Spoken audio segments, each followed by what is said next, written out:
Kaixo eta ongi etorri guztioi gaurko saiora.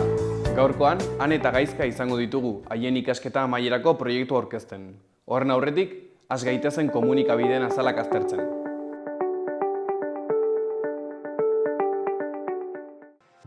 Diario de Noticias egunkarian horrela dio lerroburu nagusiak. PSNek Ibarrolari erantzuten dio inola ere ez diola UPNeri gobernua osatzeko laguntza emango.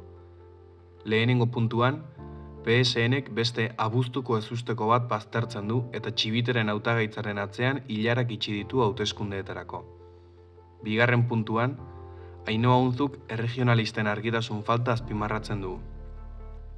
Gorriz, Txibitek kalkulatu du gobernuaren akordioa 70%an betetzen dela.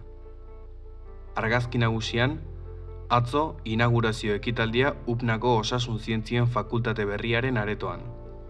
Honen titularrean, Osasun Fakultate Berriak osasun publikoko hezkuntzarekiko konpromisoa osatzen du. Eskuin zutabean, alde batetik, Nafarroako nekazaritza sektoreak bat egin du Mercosurren aurkako protesta astearekin. Bestetik, UAGNek eta EHNek manifestaziora deitu dute Semilla eta Belarraren babesarekin. Jarraian, Santos Terdanek salatu du atzerapen judizialik frogarik gabe kondenatzen dutela. Ondoren, gizon bat hilda Iruñean gurpil aulkian zihoala auto batek harrapatuta. Azpian, Puerta de Noain, Mepamsa gunean 250 etxebizitza berri eraikitzeko plan bat. Azkenik, Ituren joaldunen desfileetan bustitzen da Zubieta eta Euritzen bisitan. Diario de Navarra egunkarian horrela dio lerroburu nagusiak. Zailtasunez betetako urte batek 26 milioi kalte ordain utzi ditu Nafarroako landa eremuan. Bigarren zifrarik altuena da hau, 2023ko 36 milioien atzetik. Irudi nagusian, atzoko inaugurazio ofizialean barrualdearen ikuspegia. Honen lerroburua, Osasun Fakultate osoa. UPNaren Osasun Zientzien Fakultate Berriak otsailean hasiko ditu klaseak. Eskuineko berrietan, batetik, gobernuak 1,5 milioi etorkinen erregularizazioa onartu du gaur. Urtarrilaren 11 baino lehen Espainian 5 hilabetez egon direnei mesede egingo die. Jarraian, Sendabibako lanengatik ikertzen ari diren enpresaren inguruko susmo gehiago. Ondoren, Azpilagainako bizikidetza jasangaitza soto okupatu batengatik. Azkenik, trenbideen berritze fasekatuak egoera zailean jartzen du puente. Goiko aldeko berrietan, batetik, Iturenek bisita itzuli dio gaur Zubietari. Bestetik, Ema Madorran, Tudelako aingerua. Azkenik, Louzanek berriak iragartzen ditu Iruñean. Gara egunkarian horrela dio lerroburu nagusiak. Urdaibaik argi utzi zuen museoa ez zela aukera bat. Agirre lehendakaria zenterrek Urdaibaiko entzute prozesuaren ondorioak aurkeztu zituen, eta horrek proiektua bertan behera uzteko erabakia indartzen du. Argazki nagusian, joareek inauterietako espiritua esnatzen dute. Inauteriak hemen dira. Urtarrileko azken astelen guztietan bezala, Zubietako joaldunak Iturenera joan ziren, eta gaur bisita itzuliko diete. Bi egunez, joareen soinuak, mozorrekin eta lasterketa bitxienekin batera, 100 bisitariren egien aurrean beteko ditu kaleak. Tartean, Pradales eta Sánchez gaur bilduko dira Madrilen. Eskuineko berrietan, batetik, dagoeneko gobernu akordioaren 70% bete dela dio Txibitek. Bestetik, inkisizioak ez zuen munduko mapan konfiantzarik. Kartografiaren arazoak geopolitikara eraman daitezke, Groenlandiarekin frogatu den bezala. Jarraitzeko, Juan Hernández Zubizarreta Omaleko ikertzaileak dio, Trumpen errealismo basatiak suntxipenera garamatzala. Azkenik, indargabetasuna Rojaban aro baten amaieraren aurrean. Berria egunkarian, berriz, honela dio lerroburuak. Euskal Konfederazioak instituzioetan eragin eta karrika mobilizatu nahi du, euskara ez galtzeko. Koofizialtasuna ardatz harturik, beste fase bat abiatuko du, eta manifestazioa egingo dute Baionan azaroaren 21. Argazki nagusian, gizarte eragileen protesta, atzo, Donostian. Honen titularrean, Herrerako pabiloitik kale gorrira, Donostian. Atzo ustu zuten Herreran 200 lagun atertzen dituen 6 pabiloietatik bat, eta 31 bizilagun kalean utzi. Egoera okertuko den beldur dira eragileak. Beheko berrietan, batetik, osasun langile publikoen lan baldintza lotu ditu Madrilek. Ondoan, Jaurlaritzak atzerritarrei emandako 3 lan baimenetatik bat etxeko langileentzat. Jarraian, Maia Erren, eskola segregazioa. Ondoren, Gazatik gatibu guztien gorpuak jasota ere, Israelek ez du Rafako pasabidea erabat irekiko. Azkenik, 500.000 migratzaile erregularizatzeko bidean da Espainiako gobernua. Azpian, Petronorrek hasi ditu elektrolizagailu handiaren lanak. Goiko berrian, inauteri egunak. Ituren eta Zubietan beti berdin, beti berri. Euskal Herria irratiari dagokionez, honela dio titular nagusian. Tratu ona, sexualitatearen bizipen aberatsagoak, gozagarriagoak eta errespetuzkoagoak sustatzeko gida. Zer uste zenuen ba, Irrintzi plazako atal berrian, Sare elkarteko Lorea Gurutxarrik kaleratu berri duten gida didaktikoa aurkeztu digu. Atal berria jarri dugu martxan Irrintzi plaza saioan. Zer uste zenuen ba, du izena, eta Sare elkarteko kideekin elkarlanean egingo dugu. Gibarekin bizi diren pertsonei eta haien ingurukoei arreta eskaintzen die elkarte honek. Laguntza sozioemozionala, osasunaren sustapena, prebentzioa eta giza eskubideen defentsa dira elkarte honetako ardatz nagusiak. Genero ikuspegitik beti ere. Hilabetero, haien jarduerak ezagutuko ditugu, egiten duten lana, informazioa jaso eta gib edota iesa gure uinetatik ere sozializatzea, tabuak hautsiz eta entzulei helarazteko. Eskuineko berrietan, goikoan, yoga ikastaroa, dioramak, lego eta psikomotrizitate tailerrak laster iraulin. Familia osoarentzako euskarazko jarduera eskaintza zabaltzen jarraitzen du iraulik Iruñeko bihotzean, Gazteluko plazan bertan. Hurrengo asteetan, ohiko jarduera egonkorrez gain, tailer eta ikastoro ugari emango dituzte. Behekaldean, amaitu da itxaronaldia. 9 hilabete geroago, etxetik kanpo partida bat irabazteko gai izan da gizonezkoen Osasuna. Raiori 1-3 gailenduta. Gorritxoek asteburu birubila eduki dute bisitari gisa, emakumeak emaitza berarekin gailendu baitzaizkio Kazereñori. Orain gaurko eta biharko eguraldiaren iragarpenak ikusiko ditugu.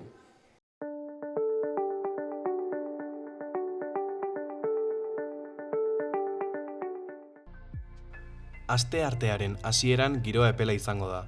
Ostarteak agertuko dira zeruan eta euria noizbehinkakoa izango da. Goizean goiz hego-mendebaldeko haizeak gogor joko du oraindik, bolada oso gogor batzuekin. Arratsaldetik aurrera zerua estalita egongo da eta euria ugariago eta sarriago egingo du. Baditik ez zenbait lekutan zaparrada trumoitsuak egitea. Egunaren bigarren partean mendebaldeko edo ipar-mendebaldeko haizea ibiliko da eta tenperaturak behera egingo du. Minimoak azken orduetan neurtuko dira eta elurkota 1000 metrora jaitsiko da orduan. Asteazkenaren hasieran erdi mailako hodeiak eta goi hodeiak izango dira nagusi eta euria egiteko aukera txikia izango da. Eguerdian behe-hodei trinkoagoak agertuko dira eta euritara joko du. Arratsalde gau partean atertuz joango da. Egunaren hasieran elurkota 1000 metro inguruan egongo da. Gero igo eta amaileran 1300-1400 metro inguruan egon daiteke. Hego haize bizia ibiliko da, arratsaldean kostaldean mendebaldetik joko du. Temperatura jaitsiko da eta maximoak negukoak izango dira. Nafarroa, behar bezalako turismoa. Turista, gureena partekatzeko pertsona. Hotel txiki bat badugu. Turismoak familie bizirik mantentzen laguntzen du. Oroigarria, ez da eramaten duzuna, uzten diguzun guztia baizik. Gure herrietako bizitza bizirik mantenduz. Europar Batasunak finantzatutako kanpaina, Next Generation. Suspertze plana, Espainiako gobernua. Gobierno de Navarra. Nafarroako gobernua.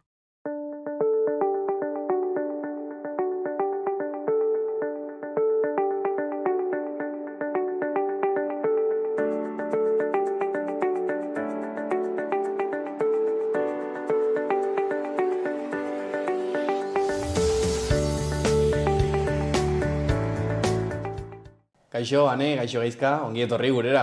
Egunon. Ni esker bai, kaixo. Zer modu zaudete, ondo? Bai, ondo. Bueno, lehenik eta behin, konta diguzu pixka bat nortzuk zeraten. Zuek eta noren izanean zatozten. Gu Ane eta Gaizka gara eta Irunberritik gatoz, ikasten ari gara goi mailako ziklo bat, gizarte eta kirol animazioa eta irakaskuntza, eta azken kurtsoan gaude. Eta gaur honetara, zergatik etorri zeraten? Etorri gara presentatzera gure neguleku proiektue, dela gure kurtso amaierako proiektuet, inbar dugule kanpaldiet 3 egunez, eta ingo dugu erdi mailako lehenbizko mailakoekin. Haiek izango dira gure bezeroak. Eta kanpaldi hori pixkat zehazkiago zer da? Zer da prestatu duzuen proiektua? Prestatu dugu kanpaldi bat non helburu batzuk landuko ditugun, adibidez elkartasuna, euskararen erabilera, baita ere naturarekin pixka bat kontaktu bat izango dute, hainbat tailer egiten eta hainbat baita ere ariketa eta hori. Eta mitologiak ere izango du garrantzi nahikotxo. Eta zergatik aukeratu duzue lantzea aipatu dituzuen gauzotxo horiek? Azken finean dirakoz gure baloriak edo guk nahi dugune islatu gaur egungo gaztetan edo ikusten dugune falta dela gaur egun. Eskolatik kanpo nahi dugune landu eta ikusten dugu aukera on bat beraiekin lantzeko gure modure eta beraiek ikasteko gure parte zer bai. Eta nun egingo duzu, jakin badaiteke? Egin behar dugu Aibar herrian, eta aukeratu dugu baita ere mitologiarekin loturazko duen herri bat delakoz, eta baita ere gure zentrotik hurbil dagolakoz. Zintzu dira zuen kanpaldi honen helburu nagusiak? Alde batetik gehien bat disfrutatzea, ere erdi mailakoekin harremantzia, erramezala ere haiei gure balioiek sustatzea, eta euskara mitologia eta lantzia, eta gero ere sartu dugu konkiseko froga batzuk, azken finean gaur egun gaztetan ere horrek badalako zeragin haunitz, eta izateko aukera bat ere proba horiek egin alizeteko konkisera gangoa bere. Eta zergatik aukeratu duzue estilo horretako zerbait egitea? Gure zentroan kirol ziklo hainbat daude, eta kirol ziklo hauetan egiten diren ariketak dira, eta haiek kurtsoan zehar landu dituzten ariketak, baita ere gure kanpaldian egingo dituzte, gure helburuak landuko dituzte, eta baita ere haien ariketa horiek kurtsoan egiten dituztenak egingo dituztelako. Eta haiek lantzeko bizka bat. Eta, normalean kanpaldiak, normalean agian ez, baina kanpaldi gehiengoa umeentzako izaten dira. Zergatik zuek aukeratu duzue egitea zuen adinekoekin eta ez aurrekin? Gaur egunera adibidez, badiren kanpaldi gehienak zuk erran duzun bezala, direlako zaurren dako, eta igual gure adintxuen duko, jenean dako ez dago aukeraik. Eta orden, ikusi ginen era aukera bikaina, eta bertzalatetik erran duten bezala harremantzeko gure ikastetxe berdinean dauden erdi mailako beraiekin. Oso ondo. Eta proiektu honekin, proiektu hau ez da lan egiteko, ez da dirureat ateratzeko, da zuen ikasketa proiektu bat, zer ikasi nahi duzue proiektu honekin? Guk ikasi nahi duguna da, ariketak dinamizatzen, baita ere begiraleak izaten, haiekin harremantzen, eta kanpaldi bat animatzeko eta haien parte hartzea sustatzeko, eta hanik esan duen bezala gurekin harremantzeko eta monitoreak izaten. Eta baita ere ikusteko nolaren kanpaldi bat zerotik hasite, hasierako prozesutik izen apatu kanpaldiei, gero ekintza guziekin, lantan banatu, bezeroekin harremanetan jarri, mertxana, eta kanpaldi batek atzetik bauden guziek usteko ere bai. Ez bakarrik ateko begirale bezala eta listo. Eta ze baliopatu diren eta ze garrantzio den aintzineko prozesu guzti horrek. Nola zoazte lan guzti horrekin hasi zerate lanean, oraindik ez, bukatuta dago lan hori? Ia bukatuta dago, egin genuen pasaren astean joan giren Aibarrera simulakro bat egitera eta guztia planifikatu genuen, eta talde guztiak, gure klasearen barnean dauden talde guztiak jarri dira harremanetan, eta ia bukatu dugu ia proiektua, falta dira apur bat, pixka bat, eta ia dago pixka bat egina, ia bukatuta. Oida hasi ginen kurtsoa hasieran proiektu, izan den kurtsoa hasi, eta martxan jarri, izen apatu eta hortik abietute ekintza guztiek, eta 4 hilabetetan edo lortu dugu kanpaldi guztia gehiena haine. Hora gara azken gauzeko betzen. Lan gogorra izan da edo erreskun da? Bueno, hasieratik lan gogorra izan da, gure artean lana banatzeko eta harremanetan jartzeko klase guztia egin behar genuen lan elkarrekin eta hori pixka bat egiteko izan da zaila, baina orain ja hartu genuen karreria eta egin genuen nahiko ongi eta koordinatu ginen nahiko ongi. Baina antolatuta asko zobeto egiten da lan, ez da? Bai. Eta zergatik antolatu duzue kanpaldi bat? Hau da, kurtsoa amaierako edo ikasketa amaierako proiektua izanik, imaginatzen dut beste aukera batzuk ere planteatuko zen dituztela, zergatik kanpaldi bat eta ez beste edo zer gauza? Egierran leheno orai arte egiten zen raiz bat bezalakoa, zela egun bat eta karrera antzeko bat. Eta aurten aldatu dakute proiektu, ikastetxeak proposatu duitea kanpaldi bet eta guk hartu dugu gaunitzekin proposamen. Gustatu zitzaizuen aurretik egindako ideia baino gehiago agian. Bai. Eta, epatu dituzue froga, konkis estilokoak egongo direla eta zergatik epatu duzue konkis pixkat bizitzeko, ez? Da, suposatzen dut konkiseko fanak zeratela. Bai. Badago beste froga motaren bat, konkis estilo horretatik kanpo? Egia esan, probak dira konkisen harira, baina baita ere mandiogu gure tokea, gure estiloa, eta ez ditugu guztiz berdinak egin. Proba asko desberdinak dira eta beste era batera planteatu ditugu eta parte horretatik nahiko original egin ditugu. Froga fisikoak, froga mentalak, denetarik dagoela imaginatzen dut, nola horrek atzen dut zue hori? Sartu gu pixket denetarik. Da konkizan bezala azkenean fisikoa dena ere da mentala. Orden, badire froga batzuk dira nahiko luziak, eta horre psikologikoki ere eragiten du nahiko. Kusko dela jendia, noraino aietuko den jendia. Eta aipatu duzue naturarekin lotura ere bazutela frogak eta zergatik erabaki duzue herri batean egitea?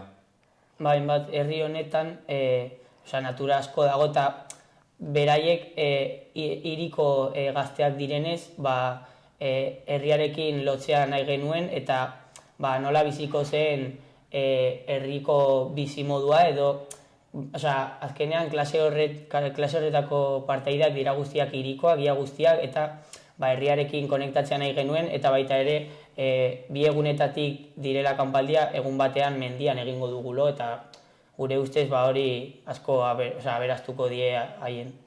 Hirigunetik ateratzea, ezta? Bai. Eta antolakuntzari begira, esan duzu hasieran pixka bat kaotikoa izan zela hasiera, gero baina antolatuta hobeto juntzela. Nola antolatu zenituzten rolak eta aipatu dituzuen bat lan egiteko zeudela, dena egin duzue denen artean, lantaldeak sortu dituzue, nola izan da lanketa hori?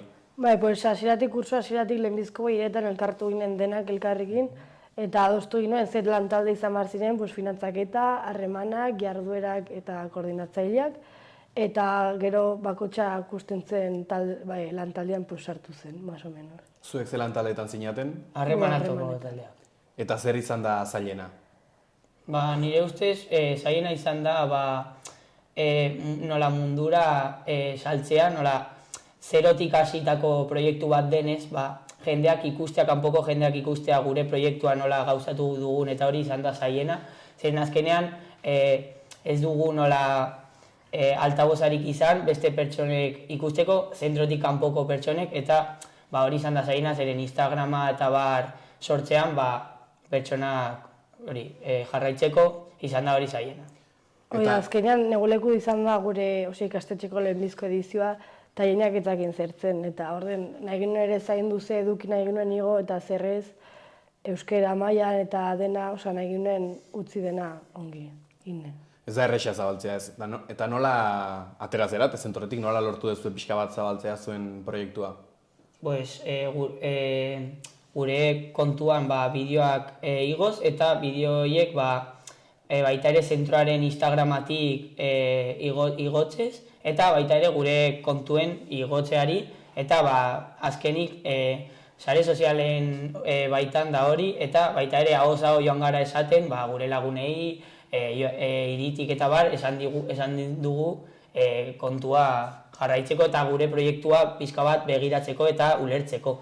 hori... Bai, eta gero ere saiatu gara atratzen pixket seriotasun hortatik. Ze azkenean gaur egun gazteriek ere ikusten du haunitz sare sozialak, orden ikusten dute dela edukibet guaia edo, jo, que se interesatzen zaien edukibet, pues, mango diote, sartuko dire gehiago eta, pues, visibilidade gehiago azken finean. Aipatu duzue, bilatu zuen perfila agian hirigunekoa dela, eta nahi zen dutela hortikan atera, herriarekin konektatu, naturarekin konektatu pixka bat. Hortaz harago, zer nahi dezue partaidek bizitzea? Nahi dugu izatea, egun betzuk, eguneroko hortatik atratzen diren. Adibidez ere mugikorra ez dute erabiliko, izango dugu kutxa bat eta manen dugu bakarrik denbora librian eta ala ere saiatuko gara denbora libre hortan gauz gehiago eramaten, pultsera egiteko edo bertze gauz betzuk ez ibiltzeko mobilekin.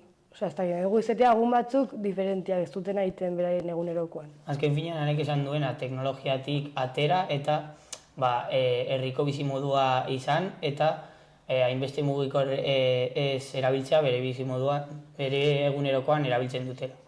Hoi da, eta beraien artean harremantzia naturakin beraik ere beraien buru ezautzea, atratzea normaltasun hortatik eta betikotasunetik. Uste duzu agian horrelako kanpaldi bat gazteentzako ez bakarrik helduentzako ere ongi egongo litzakeela? Bai. Bai, ezagia bai. Bai. Lehiakortasuna ala dibertsioa izango da zuen kanpaldia? Dibertsioa guztiz.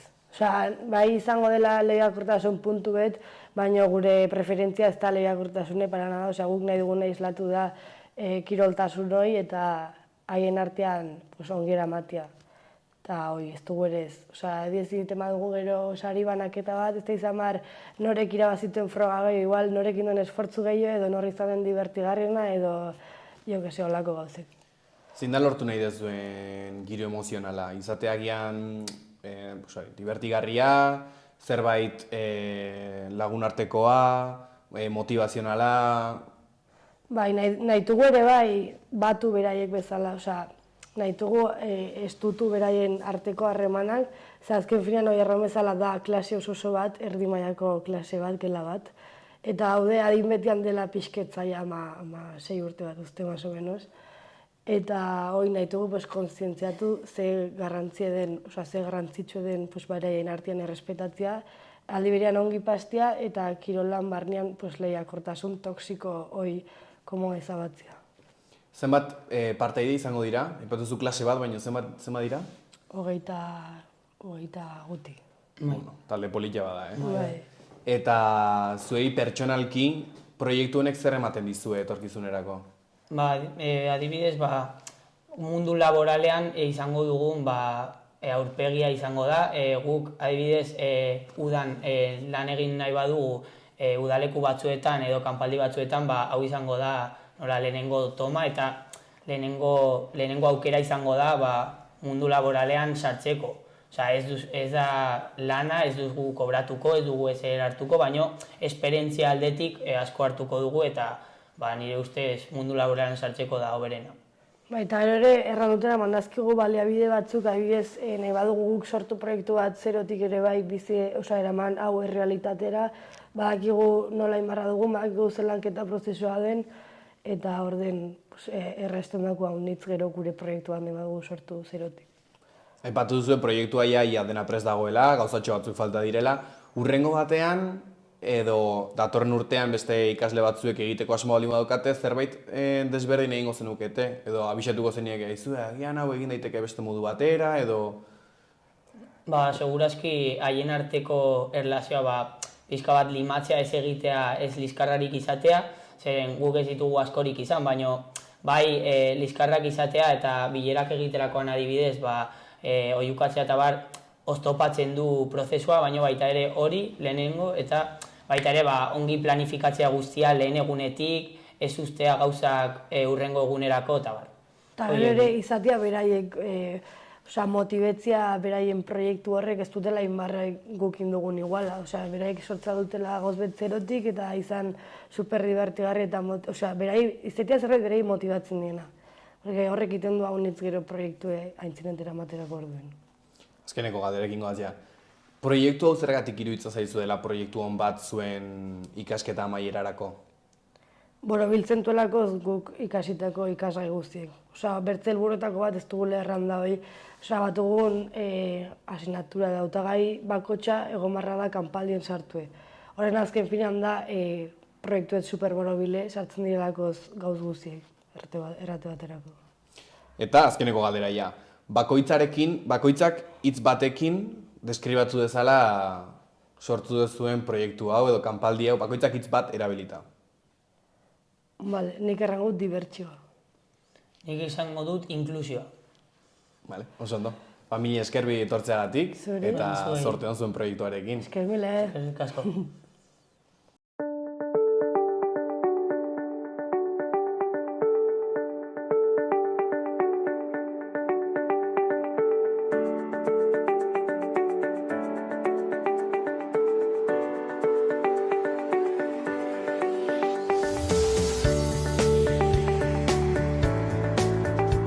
Inork ez du itxasontzirik eraikitzen berak bakarrik, ez da auzoa hobetzen ere auzotarrik gabe.